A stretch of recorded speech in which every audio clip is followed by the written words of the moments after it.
حصول جنت کے لیے اللہ کا مقرر کردہ طریقہ تزکیہ نفس۔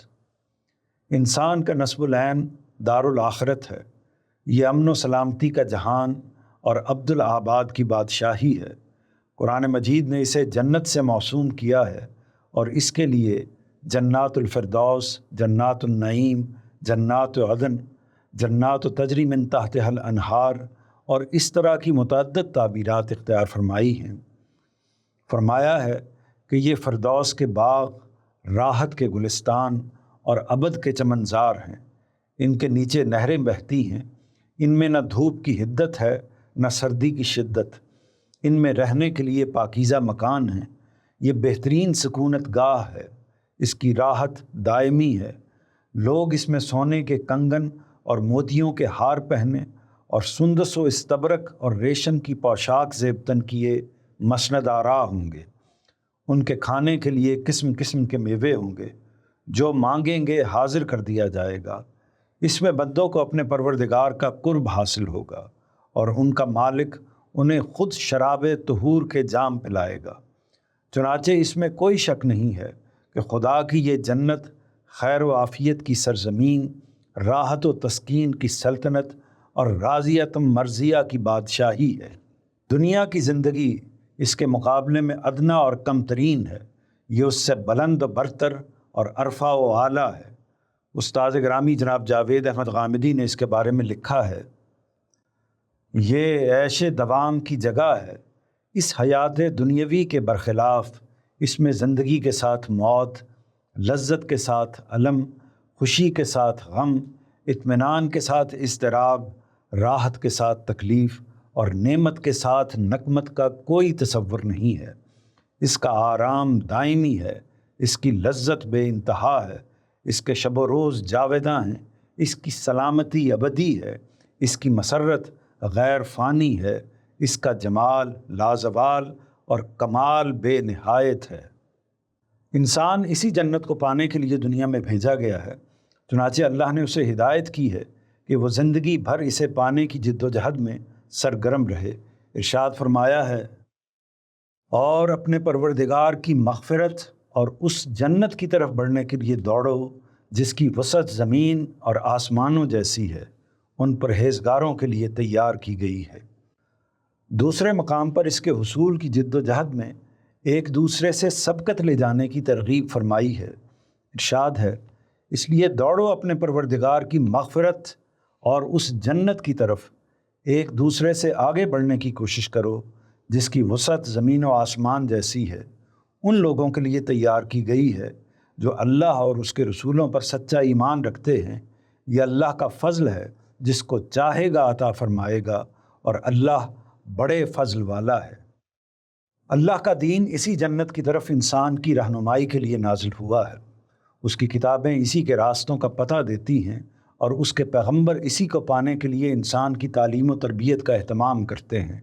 قرآن مجید میں بیان ہوا ہے کہ جب اللہ تعالیٰ نے آدم و حوا اور ان کی ذریت کو امتحان کے لیے زمین میں آباد ہونے کا حکم دیا تو اس موقع پر یہ وعدہ کیا کہ وہ انسانوں پر اپنی رحمت فرمائے گا اور ان کے لیے دین کی صورت میں اپنی ہدایت کا سامان کرے گا۔ جو لوگ اس ہدایت کی قدر کریں گے اور اس پر عمل پیرا ہوں گے، وہی اس جنت کے مستحق قرار پائیں گے جہاں نہ کوئی خوف ہوگا اور نہ کوئی غم ہوگا۔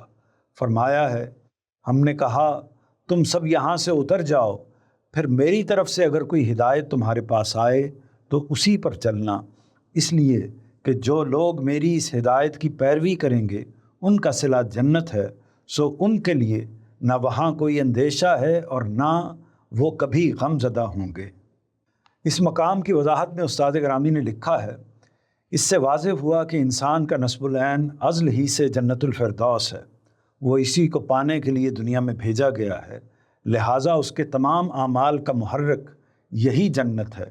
وہ اگر اس کی اصلی جگہ پر اس کے حصول کی جد و جہد نہ بھی کر رہا ہو تو اس سے بے پرواہ نہیں ہو سکتا۔ اپنے علم و عمل کی تمام صلاحیتیں وہ پھر اسی دنیا میں اسے پا لینے کی جد و جہد میں صرف کر دیتا ہے۔ یہ چیز اس کی فطرت میں ودیت ہے، وہ نہ چاہتے ہوئے بھی اس نصب العین کے لیے جیتا اور اسی کے لیے مرتا ہے۔ جنت الفردوس کی اس نصب العین کو پانے کے لیے اللہ کا مقرر کردہ طریقہ تزکیہ نفس ہے۔ اس کا مطلب ہے کہ بہشت بری کے دروازے انہی لوگوں کے لیے کھلیں گے جو اپنے ظاہر و باطن کو ہر لحاظ سے پاکیزہ بنانے کی کوشش کریں گے۔ ارشاد فرمایا ہے، جو مومن ہو کر اس کے حضور آئیں گے، جنہوں نے نیک عمل کیے ہوں گے، تو یہی لوگ ہیں جن کے لیے اونچے درجے ہیں، ہمیشہ رہنے والے باغ جن کے نیچے نہریں بہتی ہوں گی، ان میں وہ ہمیشہ رہیں گے، اور یہ صلاح ہے ان کا جو پاکیزگی اختیار کریں۔ امام امین احسن اصلاحی اس مقام کی وضاحت میں لکھتے ہیں، یہ صلاح ہے ان لوگوں کا جو اپنے ظاہر و باطن اور اپنے عقیدہ و عمل کو پاکیزہ بنائیں گے۔ مطلب یہ ہے کہ یہ جھوٹی تمناؤں سے ملنے والی چیز نہیں ہے، بلکہ اس کے حقدار وہی ٹھہریں گے جو اس کے حاصل کرنے کے لیے اپنے نفس کو ہر قسم کی آلائشوں سے، خواہ وہ فکری و نظری ہوں یا عملی و اخلاقی، پاک کرنے کی جدوجہد کریں گے۔ اس راہ میں آدمی کو جو ٹھوکریں لگتی ہیں، اللہ تعالیٰ نے ان کے تدارک کی تدبیریں بھی اپنی اس کتاب میں بتا دی ہیں، اور انسان اپنی کمزوریوں کی وجہ سے جن رعایتوں کا محتاج ہے وہ بھی اس کو بخشی گئی ہیں۔ سورہ نازعات میں اس حقیقت کو دوسرے اسلوب میں واضح کیا ہے۔ فرمایا ہے کہ جنت ان لوگوں کو ملے گی جو اپنے نفس کو باطل خواہشوں کی پیروی کرنے سے روکیں گے، اور جو اپنے پروردگار کے حضور میں پیشی سے ڈرا اور اپنے نفس کو خواہشوں کی پیروی سے روکا تو بہشت ہی اس کا ٹھکانہ ہے۔ اس تفصیل سے یہ بات پوری طرح واضح ہو گئی ہے کہ انسان کا مقصد حیات جنت الفردوس کا حصول ہے۔ اس کو حاصل کرنے کے لیے ضروری ہے کہ انسان اپنے نفس کو پاکیزہ بنائے۔ اللہ کے پیغمبر انسان کو اس طریقے کی تعلیم دیتے ہیں جس کو اختیار کر کے انسان اپنے نفس کو پاکیزہ بنا سکتا ہے۔ انبیاء علیہم السلام کے اسی طریقے کا نام دین ہے۔ چنانچہ دین کا مقصد تزکیہ نفس ہے، یعنی اس کا وظیفہ یہ ہے کہ لوگوں کو پاکیزگی اختیار کرنے کے طریقوں سے آگاہ کیا جائے۔ استاد گرامی نے لکھا ہے، اس دین کا جو مقصد قرآن میں بیان ہوا ہے وہ قرآن کی اصطلاح میں تزکیہ ہے۔ اس کے معنی یہ ہے کہ انسان کی انفرادی اور اجتماعی زندگی کو آلائشوں سے پاک کر کے اس کے فکر و عمل کو صحیح سمت میں نشو و نما دی جائے۔ قرآن مجید میں یہ بات جگہ جگہ بیان ہوئی ہے کہ انسان کا نصب العین بہشت بری اور راضیۃ مرضیہ کی بادشاہی ہے، اور فوز و فلاح کے اس مقام تک پہنچنے کی ضمانت انہی لوگوں کے لیے ہے جو اس دنیا میں اپنا تزکیہ کر لیں۔ البتہ فلاح پا گیا وہ جس نے پاکیزگی اختیار کی اور اس کے لیے اپنے رب کا نام یاد کیا، پھر نماز پڑھی۔ لوگو، تم کوئی حجت نہیں پاتے بلکہ دنیا کی زندگی کو ترجیح دیتے ہو، دراں حالے کہ آخرت اس سے بہتر بھی ہے اور پائیدار بھی۔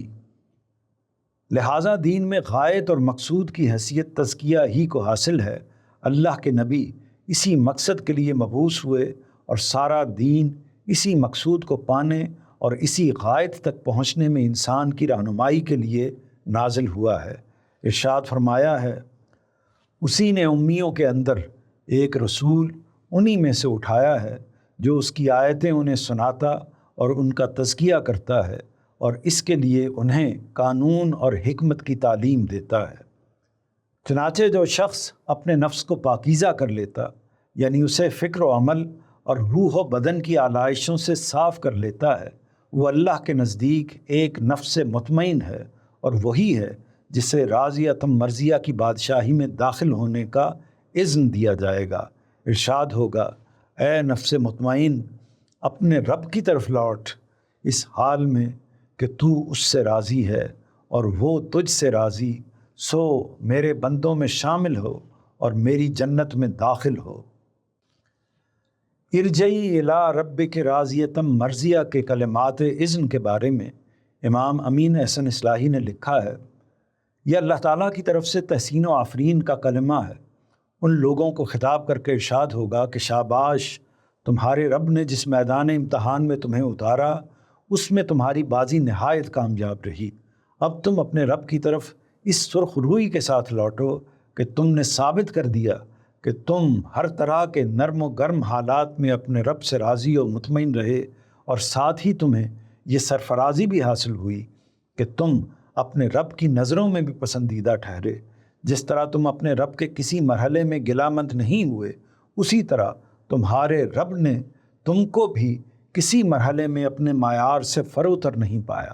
تم اس سے راضی، وہ تم سے راضی۔ اس سے واضح ہے کہ اللہ نے اپنے رسول صلی اللہ علیہ وسلم کے ذریعے سے جو دین پیش کیا ہے وہ ان کی انفرادی اور اجتماعی زندگی کو پاکیزہ بنانے کی دعوت ہے۔ تزکیہ نفس کی بنیاد خیر و شر کا شعور ہے، جو انسان کے وجود کا لازمی حصہ ہے۔ جس طرح انسان کو خلقی طور پر توالد و تناسل، سمع و بصر، نطق و کلام، فہم و ادراک اور عقل و دانش کی صلاحیتیں عطا ہوئی ہیں، اسی طرح خیر و شر کا شعور بھی ودیت کیا گیا ہے۔ یہ شعور اس کی فطرت میں الہام ہے، چنانچہ وہ بغیر کسی خارجی رہنمائی کے نیکی اور بدی کو پہچاننے اور ان میں امتیاز کرنے کی پوری صلاحیت رکھتا ہے۔ گویا یہ ایک حادثہ اخلاقی ہے جس کی بدولت وہ اچھے اور برے اخلاق میں تفریق کر سکتا اور یہ جان سکتا ہے کہ ان میں سے کون سے اجزاء اس کی شخصیت کے لیے مفید اور کون سے ضرر رساں ہیں۔ اس فطری شعور اور اس حادثہ اخلاقی کے لیے قرآن مجید نے الہمہا فجورہا و تقواہا کی تعبیر اختیار کی ہے۔ ارشاد فرمایا ہے، اور نفس اور جیسا اسے سنوارا، پھر اس کی بدی اور نیکی اسے سجھا دی کہ روز قیامت شدنی ہے۔ اس لیے فلاح پا گیا وہ جس نے نفس کا تزکیہ کیا، اور نامراد ہوا وہ جس میں اسے آلودہ کر ڈالا۔ استاد گرامی اس مقام کی وضاحت میں لکھتے ہیں، اللہ تعالیٰ نے جس طرح انسان کو دیکھنے کے لیے آنکھیں اور سننے کے لیے کان دیے ہیں، بالکل اسی طرح نیکی اور بدی کو الگ الگ پہچاننے کے لیے ایک حادثہ اخلاقی بھی عطا فرمایا ہے۔ وہ محض ایک حیوانی اور عقلی وجود ہی نہیں، اس کے ساتھ ایک اخلاقی وجود بھی ہے۔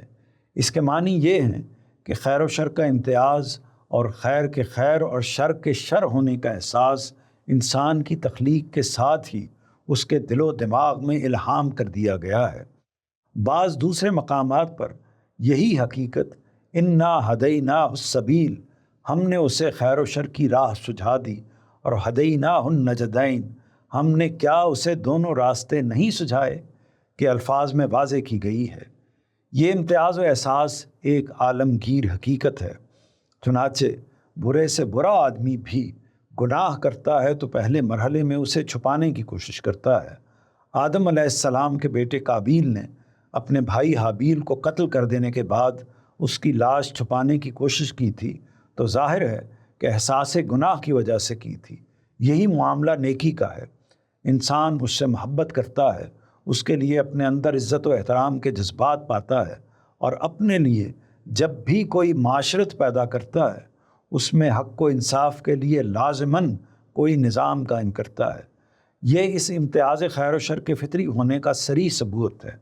اس میں شبہ نہیں کہ برائی کے حق میں انسان بعض اوقات بہانے بھی تراش لیتا ہے، لیکن جس وقت تراشتا ہے اسی وقت جانتا ہے کہ یہ بہانے وہ اپنی فطرت کے خلاف تراش رہا ہے، اس لیے کہ وہی برائی اگر کوئی دوسرا اس کے ساتھ کر بیٹھے تو بغیر کسی تردد کے وہ اسے برائی ٹھہراتا اور اس کے خلاف سراپا احتجاج بن جاتا ہے۔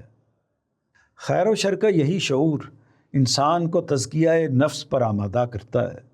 اس کی بنا پر اسے یقین ہوتا ہے کہ نیکی اور بدی اپنی حقیقت اور اپنے ظاہر و باطن میں یکساں نہیں ہیں، لہٰذا ان کے نتائج بھی یکساں نہیں ہو سکتے۔ یہ فرق اس امر کا متقاضی ہے کہ ان کا صلہ بھی ملنا چاہیے، اور یہ صلہ یکساں نہیں بلکہ ایک دوسرے سے مختلف ہونا چاہیے۔ چنانچہ وہ جان لیتا ہے کہ وہ مطلق العنان اور مختار کل نہیں بلکہ حدود و قیود کا پابند ہے۔ وہ اگر حدود کی پاسداری کرے گا تو فلاح پائے گا، اور اگر انہیں قطع کرے گا تو نامراد ہوگا۔ استاد گرامی نے سورہ شمس کی مذکورہ بالا آیات کی روشنی میں اس امر کی وضاحت کی ہے۔ وہ لکھتے ہیں، دوسرا سوال یہ ہے کہ وہ اصل محرک کیا ہے جو انسان کو تزکیہ اخلاق پر آمادہ کرتا ہے؟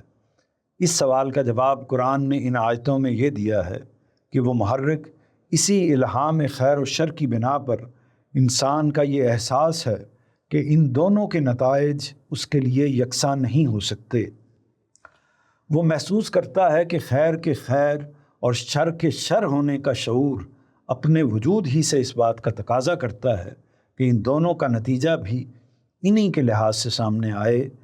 اس سے یہ حقیقت اس پر واضح ہوتی ہے کہ وہ کوئی شتر بے مہار نہیں ہے اور اپنے اعمال کے صلے میں اسے لازماً جزا و سزا سے دوچار ہونا ہے۔ قرآن نے اسی کو یہاں سے مراد کو پہنچنے اور نامراد ہو جانے سے تعبیر کیا ہے۔ اس سے ظاہر ہے کہ خوف و طمع کا ایک احساس انسان کے اندر پیدا ہوتا اور اس بات کا محرک بن جاتا ہے کہ اپنے طبعی رجحانات کے علی الرغم وہ اپنے اخلاق کو پاکیزہ بنائے۔ پھر جب وہ ایمان لے آتا ہے تو یہی احساس خدا سے متعلق ہو جاتا ہے۔ اس وقت قرآن اس سے مطالبہ کرتا ہے کہ اچھے اخلاق کی پابندی اور برے اخلاق سے اجتناب کے لیے اصل محرک اب صرف اس خدا کی محبت، اس کی رضا طلبی اور اس کی ناراضی کا خوف ہونا چاہیے جو عالم الغیب ہے، وہ دانائے راز ہے، واقف اسرار ہے اور وجود کی ہر حرکت اور قلب و نظر کی ہر جنبش سے پوری طرح باخبر ہے۔